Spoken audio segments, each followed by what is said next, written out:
జీవితం ఒక 100 సంవత్సరాల పాఠం. ఇంకొక 100 సంవత్సరాలలో 2125 నాటికి మనమంతా కూడా భూమిలో కలిసిపోతాం. మనం కష్టపడి కట్టుకున్న ఇళ్లల్లో వేరే అపరిచితులు ఉంటారు.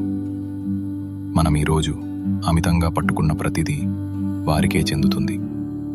మనం నిధిగా భావించిన వస్తువులు ఇవ్వబడతాయి, పారవేయబడతాయి లేదా నాశనం చేయబడతాయి.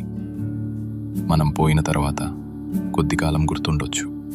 ఆ తర్వాత మనం పడి ఉన్న పాత ఫోటోలు మాత్రమే. కాబట్టి ఈరోజు ఒక్క క్షణం ఆగి ఆలోచించండి. ఏమీ పట్టని విషయాల కోసం మీరు బాధపడే ప్రతి క్షణం మీకు తిరిగి దొరకని మీ జీవితంలోని భాగమే. జనాలు మీకు చేసిన పనులను పట్టుకుని వేలాడకండి.